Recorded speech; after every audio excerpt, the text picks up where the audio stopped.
le contrat social pour un Sénégal souverain, juste, solidaire et prospère. Ils ont tout essayé. Les attaques, les lobbies, les combines d'hommes et de femmes qui avaient peur d'un homme libre. Ils ont voulu l'effacer, le salir, l'enterrer politiquement.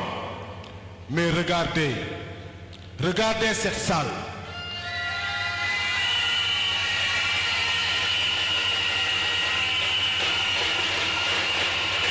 Regardez ce pays.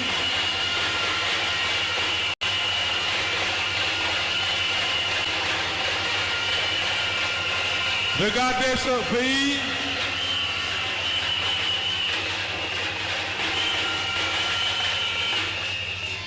Regardez ce pays. Khalifa Sall est debout.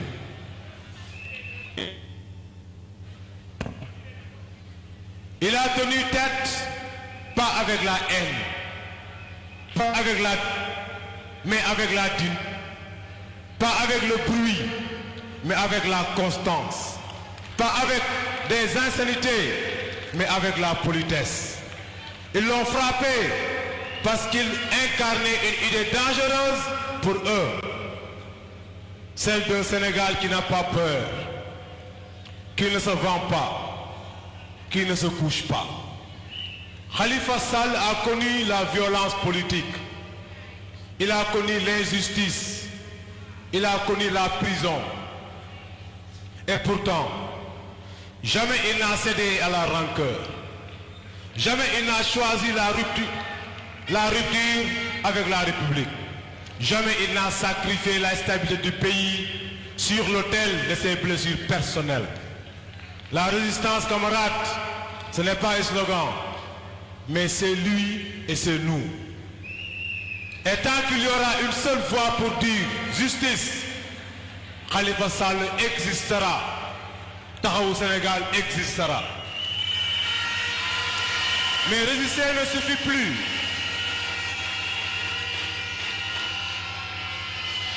Mais résister ne suffit plus. L'heure est à la conquête. La route vers 2029 passe par 2027. Les élections locales ne sont pas un test, ce sont les fondations. Chaque commune, chaque département que nous prenons, c'est un gilet pare-balles de plus pour le peuple. Alors, je vous le dis, plus de discours, des actes, plus de division, une armée. J'appelle chaque militant, chaque sympathisant, chaque Sénégalais qui a mal pour son pays, mobilisons-nous, porte à porte, quartier par quartier, village par village, pas de victoire étriquée, pas de victoire contestée. Nous voulons des victoires éclatantes, nettes et sans bavure. Pour que le soir des locales 2027, le message soit clair. De Ziguinchor à Saint-Louis, en passant par Kaolack, Taxawu est prêt. Dakar ne sera pas en reste. Croyez-moi, le Sénégal est prêt. 2019 est à nous. Vive Taxawu, vive Sénégal. Ñu nuyu leen, ñu sant leen, ñu gërëm leen.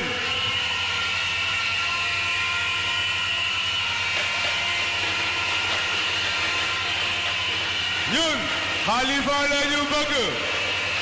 ñun Khalifa la ñu bëgg. ñun Khalifa la ñu bëgg. ñun Khalifa la ñu bëgg. ñu leen di gërëm, leen di sant président. baal leen ma ñaari minute rek. ñaari minute. fogoon nañu ne xoqatal yi bundu xatal yi mettital yi jeex na mais ndekete jeexagul. président soo ko léegi ñu xeex ak ñu nekk si bunt bi ñu bari ñoo ñu baat seen kër yi ba nga ñëw tëj bunt kenn dugg si biir li fi nekk si biir moo ëppoon nekk si biir salle bi mais loolu yëngaluñu ak yow ak ñun Pastef ci suuf yow ci kaw jërë ngeen jëf.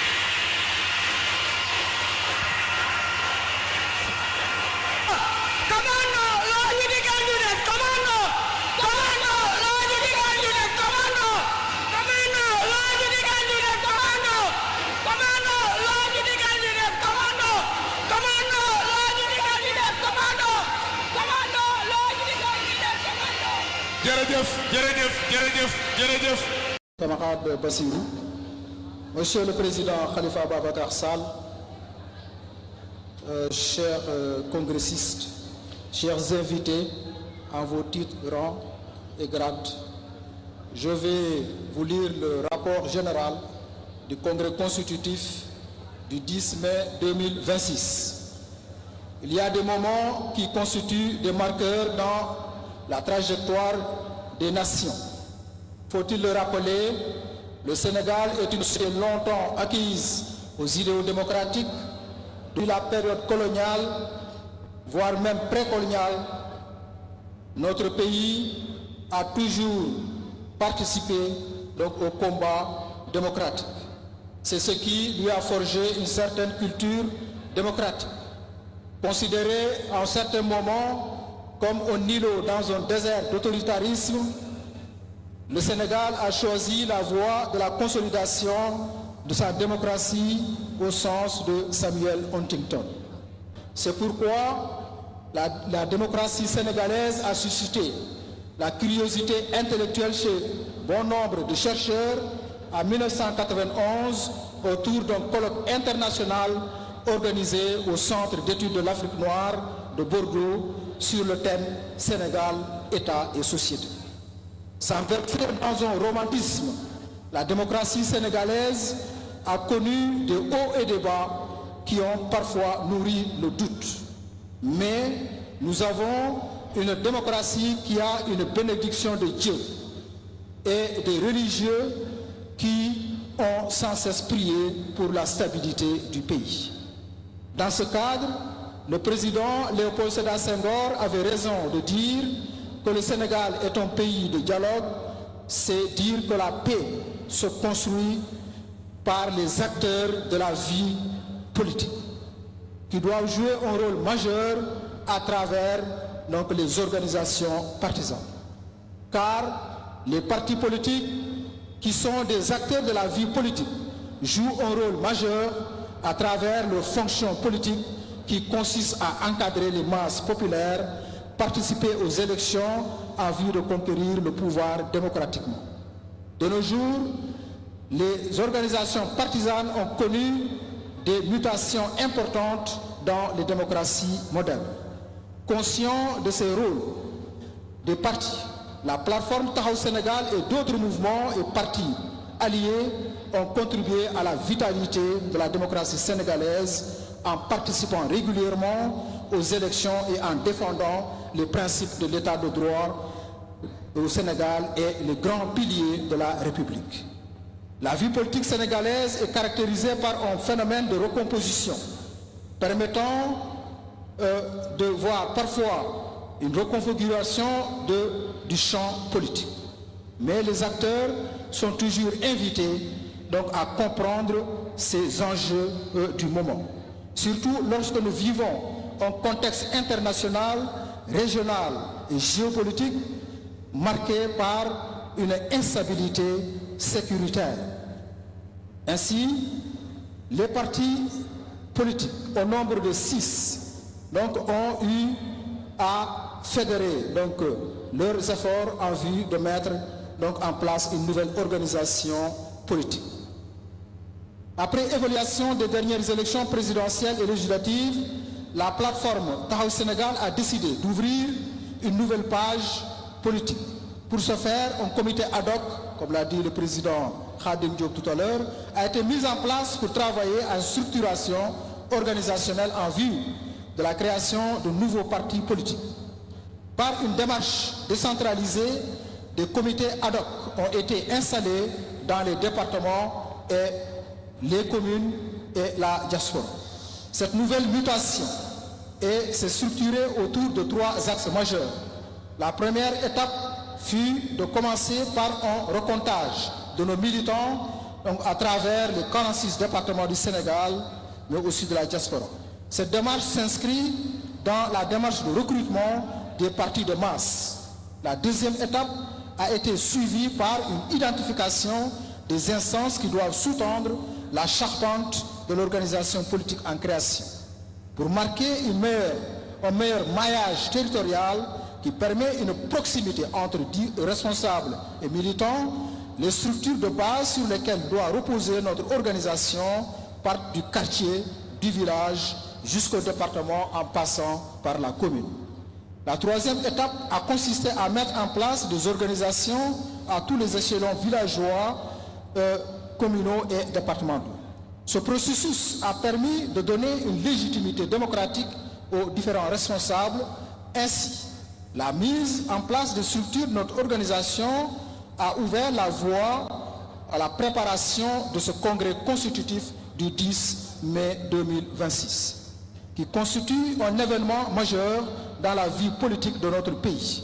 Il s'inscrit dans la consolidation de la démocratie pluraliste. Ce congrès constitutif est le fruit d'un travail méthodique qui s'est assis sur plusieurs commissions techniques, organisations, scientifiques et finances. Le thème central consacré est au titre intitulé « De la plateforme aux partis politiques, repenser le contrat social pour un Sénégal souverain, juste, solidaire et prospère ». Cela traduit une mutation fondamentale en termes de processus politique. Les travaux réalisés durant la période qui a précédé ce congrès ont permis la production de textes, agenda du congrès, actes de fusion, statuts, règlements intérieurs, charte de militants et organigramme de direction. Afin de formaliser l'unification volontaire dans une même organisation, l'acte fondateur et protocole de fusion a été signé ce matin par 6 organisations, parmi lesquelles Tahaou Sénégal, le Parti Rassemblement Citoyenneté et Démocratie RCD, le mouvement politique HIDMA, le mouvement politique Tahaou Fall Khalifa Ababacar Sall, le Parti pour la Rénovation et le Progrès, PRP, et le Parti MPC ADR. Cette nouvelle page de notre engagement politique est comment vouloir de mutualiser nos forces pour concourir les suffrages des Sénégalais. En clair, il s'agit de conquérir le pouvoir en proposant aux citoyens électeurs sénégalais une offre politique crédible à travers des politiques publiques bien élaborées. Par ailleurs, les congressistes ont approuvé le comité central, notre parti, et plébiscité M. Khalifa Ababacar Sall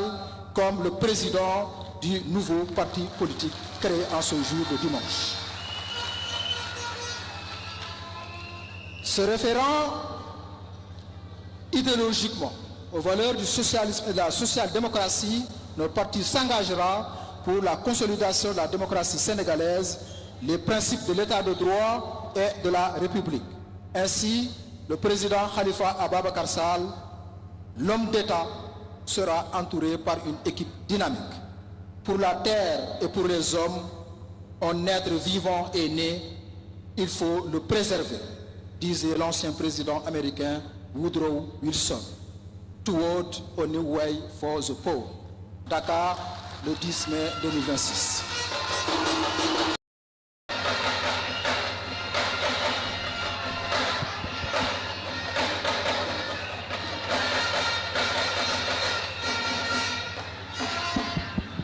Assalamu alaikum.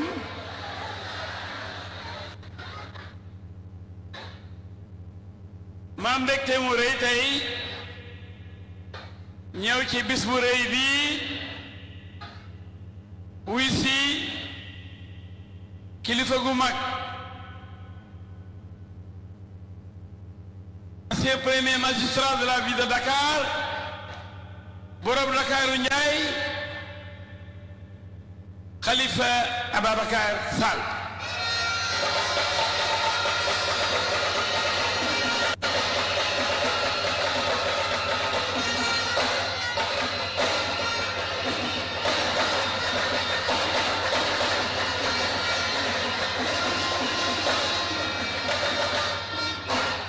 parti des travailleurs et du peuple sunu parti dafa am cofeel ci leaderu taxawu Sénégal ndax dañu bokk ay valeur Khalifa Ababacar Sall bañkat la ku am jom la ku am ngor la ku mën a muñ la nit ku simple koo xam ne amul benn ay jafe-jafe ay tiitaru wala dara dafa nekk nit koo xam ni tey jii réew mi waroon na ko yor bi mu jógee mairie Dakar waroon na dem palais nekk président de la République du Sénégal ndax nag dafa def lu jafe xam ngeen loolu la Khalifa Sall def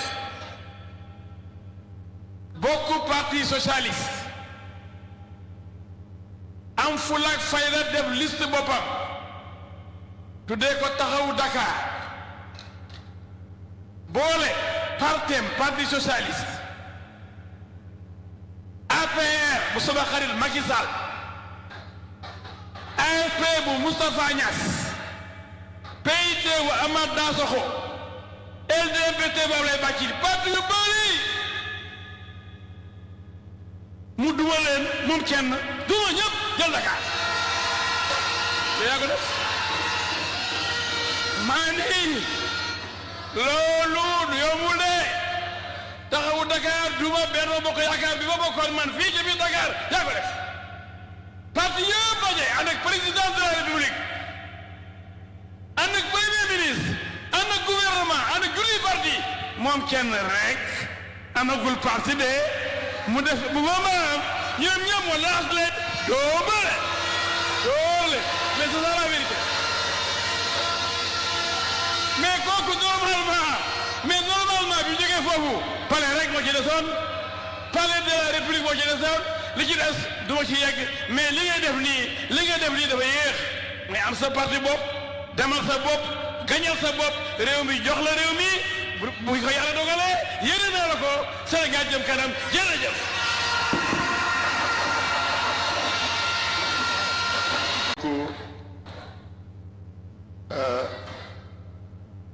Salaamaaleykum mbooloo mi. Il est 19h22 et nous devons quitter la salle à 20h. J'ai un seul défaut. mooy que ni man duma tooñ comme que dañu war a jóge fii 20 heures à 20h15 war nañu arrêté wax ji ak réunion bi 20 heures moins le quart war nañu arrêté réunion bi ak wax ji c'est pourquoi le texte qu'on m'avait préparé et tout dañ ko distribuer journalistes yi ma waxtaan rek ak waa Dakar ak waa Sénégal gannaaw ba ma sante yàlla julli ci yonent bi sallallahu alayhi wa sallam ma wax ne bis bi tey bis bu màgg la bis bu rëy la ñu doore ko ci gërëm ak sant suñu sëriñ yi suñu mag yi suñu xarit yi suñu rakk yi nga xam ni depuis toujours ñu ngi ànd mag ñi duñu tette di ñu ñaanal di ñu jàppale ba tey jii yàlla na yàlla bàyyi leen suñu kanam may leen wér ak tal te ngeen bañ wuute dara may boole ci ñépp di gërëm ak a sant tous les camarades et les amis et les frères de l'opposition. C'est vrai ñoo ko bokk mais ni ngeen teewe tey dafa rafet dafa jekk mënuñu leen gërëm mënuñu leen sant mënuñu leen fay. Omar, merci. Merci à chacune et à chacun de vous. seen teewaay rafet na baax na ñu di ko lire comme un encouragement ñu di ko lire comme un soutien pour que nag ñu war continuer liggéey bi. waaw da ngeen bëgg ma xool fële bàyyi leen ma wax ak ñi ba pare ma gërëm parce que sooy gërëm nit da nga kaa xool gërëm leen sant leen parce que lii ñu bokk ñun ñëpp lii ñu bokk ku nekk ci ñun dafa jël la mu am la mu mën mu def ko ci yàlla nañu yàlla sottalal Omar autour de toi avec toi incha allah ndam rek nañu gëm suñu bopp nañu wóolu suñu bopp nañu doyloo suñu bopp mais surtout nañu wóolante parce que le vrai problème des acteurs politiques dans ce pays mooy dañu wóolante tul ku nekk sa bopp ngay xool ku nekk loo am ngay wut ku nekk loo doon ngay wut ba tax na suñuy wuti ku nekk day xool nu muy fàdde moroom mi pour moom mu egg su ko fàdd rek keneen fàdd la ba kenn du egg donc ànd bi rafet na doxalin bi rafet na en tout cas moi depuis l'alternance de 2024 naam sax comme dit Moussa Tine je suis dans l'opposition depuis 26 ans bi PS bokk daanoo ba léegi bokkuma benn pouvoir ñi ma bokkoon dañ ma dàq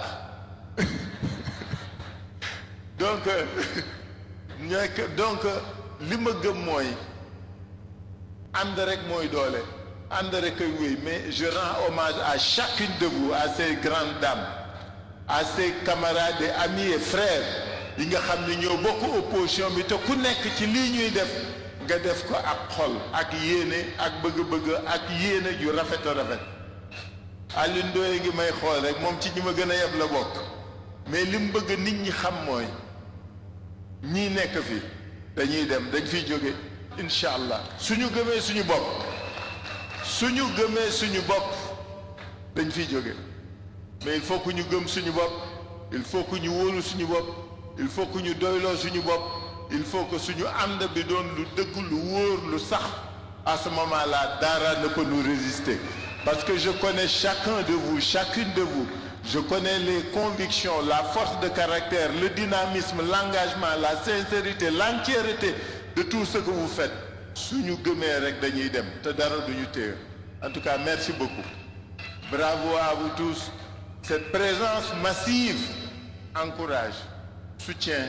et nous conduit à persévérer yàlla nañu yàlla eggale ñun ñëpp ma gërëm ak sant nag waa taxaw parce que taxawu c'est une longue histoire c'est une très longue histoire mais c'est beaucoup d'épreuves parce que fàttali na ko léegi nous sommes nés dans l'épreuve ñun rek ñooy mouvement bi ak xanaa yeneen parti yi ñoo xam ne xale yeeg mag yeeg njaw ñee jigéen ñëpp tëdd nañ kaso taxawu ñëpp tëdd nañ kaso xale yi jigéen ñi mag ñi mais dafa amoon lu ñu gëm dafa amoon lu ñu yaakaar moo taxoon ñu aw fa ñu aw def la ñu def on ne regrette absolument rien on assume parce qu'il fallait le faire à ce moment-là mais dafa weesu fàtte nañ ko jeex na léegi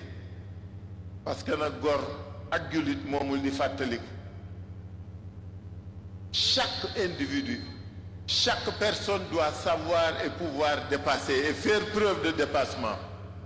fii amul baale ku la tooñ rek tooñ nga ko ku la tooñ nga ko donc soo baaloo da ngay baalu moo tax ànd bi na doon ànd buy dëgg ànd bu wóor ànd bu sell man dey dama am yéene ak yaakaar ni incha allah fii ñu jëm dañuy egg par force ma jóg nee na bu ma wëlbati ko incha allah dañu egg voilà je vais vous faire face maintenant parce que je voulais remercier ces hommes et ces femmes yi nga xam ni depuis plus de 2 ans ñun ñoo ànd di liggéey ma xam ni ñu àndee ni mu rafete ni mu jekke ma di leen sant lool di leen gërëm ñëw nag jàkkaarloog waa taxaw jàkkaarloog Sénégal parce que loolu am solo nag ñun dañu tuddee suñu bopp taxaw tuddee suñu bopp taxawu Sénégal muy yéene ak yaakaar yoo xam ni am nañ ko ngir suñu réew parce que fii ñu jëm ku nekk da nga am sa wàll ci li ñu war def ñu ànd ak ay xale ànd ak ay mag ànd ak ay jigéen ànd ak suñuy rakk ak suñuy doom ñu bokk benn pas-pas dama ne gaañe dañuy dem dañuy egg incha allah n'en doutez jamais n'en doutez point incha allah dañuy egg xam nga lu tax ñuy egg gannaaw ba ma gërëmee sama sëriñ seeg sama kilifa yi li ñuy egg ci kàttanu yàlla mooy ñii dañoo tële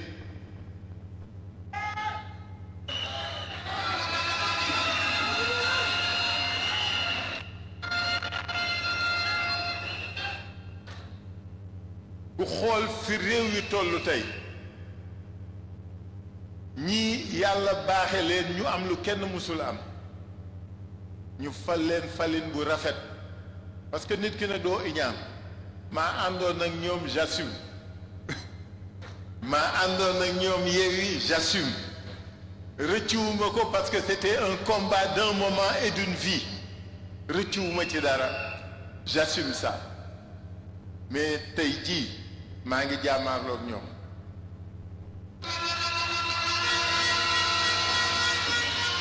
dama jàmmaarloog ñoom parce que ñun ñëpp dañu commencé jaaxle commencé tiit parce que fii réew mi toll naam àdduna bi yëpp jafe mais ñii li ñuy def dafay tax ñu jaaxle ak ñu tiit parce que Sénégal dafa nekk état Sénégal dafa nekk démocratie Sénégal dafa nekk économie bu ñu bâtir mu am ay fondement yu wóor te lépp commencé di nërmeelu gars yi nee nañ ñoo ngi 5e sous-sol non weesu nañu 5e sous-sol ñu ngi 20e sous-sol te jóg bi dana metti mais li ma gën a jaaxal mooy ñun li ñu xam ci état ni ñu gëmee état ni ñu gëmee république ni ñu gëmee institution yi te mu mel ni lu ñuy asaaloo actuellement daf mel dañ koy asaaloo am na sax sama benn xarit bu ma ne yaakaaroo ni lii ñuy def du tële mais baara yëgoo la am na ku ma ko wax mu ni ma lii ñuy def kii di xëcc fii kii di xëcc fii dañuy bëgg a nasaxal ak a nelawal opposition bi réeroo wu ñu seen biir dañuy baara yëgoo dañuy combine bëri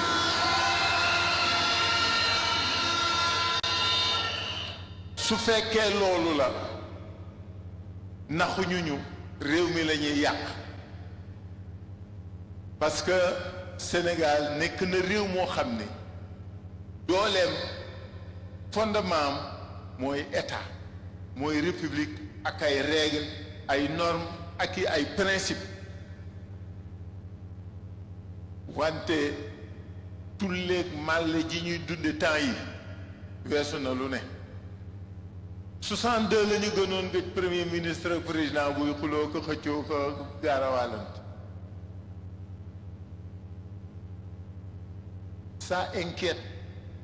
mais sama góor ga daal yàlla bu mu am dëgg nee na ma daal gars yi dañ leen di nax dañuy baara yógoo li ñuy def ñoo ko tey xuloowuñu dañu bëgg a nelawal opposition bi ñoom ñooy pouvoir ñoom ñooy opposition ñun ñu toog di seetaan ba ñu naxaat ñu fuuf duñ ko nangu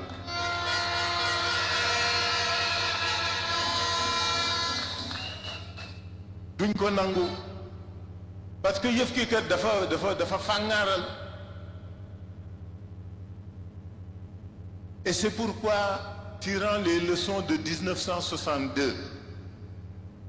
Senghor moom dafa waxoon ni il fait un pouvoir fort incarné par le président de la République mais xëy na lii ñuy dund ko depuis 5-10 ans war nañu interpeller aussi moo tax ci suñu programme ñu def ko ci ñu xool nan la ñuy réformer institution yi pas ñu dem régime parlementaire parce que ñu bëgg loolu lañ defe ni mooy solution dans un pays en construction où la démocratie évolue il faut consolider les acquis. Consolider les acquis, c'est faire en sorte que le président de la République, qui est la clé de voûte des institutions, puisse le demeurer. Mais nous faisons que le président de présider, le gouvernement de gouverner, l'Assemblée de légiférer, magistrats yi libre c'est-à-dire dañu war réformer constitution bi pour que ku nekk ñu cëral la lu tax fénqaloo beeg yooyu dootul am bopp parce que su ku nekk yoree li nga war yor di def li ngay def mais surtout respecter ku nekk du ñu dund lii ñuy dund parce que lii ñuy def lii ñuy wax président bi du luy jëm kanam toofantal président de la République c'est un risque grave parce que li responsable yi di fàtte mooy lii ñuy wax ci rajo yeeg télé yi jëmee ko ci moom suñu doom yeeg suñu rakk yi dañ koy dégg dañuy defe ni dëgg la soo demoon di def sa cours d'instruction civique nga naan xale bi président de la République gouvernement danaan la waaw man waa gouvernement ak ministre ki yooyu laay dégg ñuy wax lii ci président donc c'est de mauvaise manière c'est pourquoi nous avons pensé qu'il faut réformer sur le plan institutionnel le régime de notre pays pas en allant à un régime présidentiel mais en tout cas à un régime parlementaire mais à un régime présidentiel déconstruit xam nga France régime présidentiel la mais ni ñu séparé woo tax na ba problème yu ni mel mënoo fa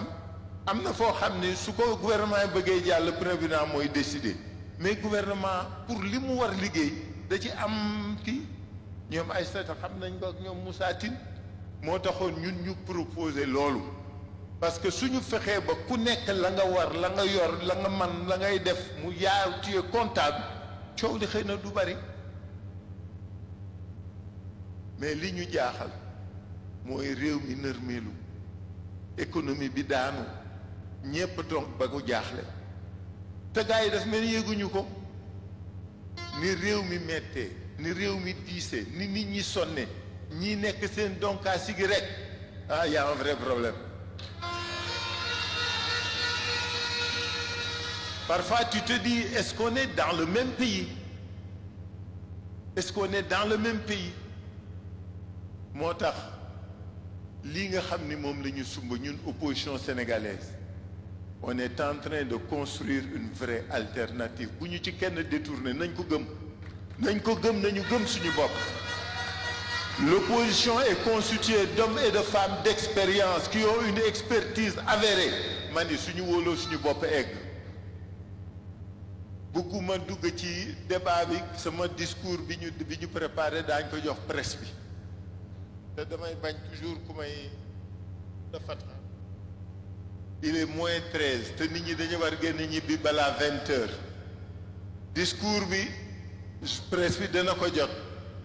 li ci des mooy gërëm ak sant rek sant leen yéen ñi taxawu lu mu doon ak fu mu toll yéen ñu ko defal yéen a ko def daañu fexe ba yéen mag ñi yéen xale yi yéen jigéen ñi ñu mérité li nga xam ne moom ngeen ñuy defal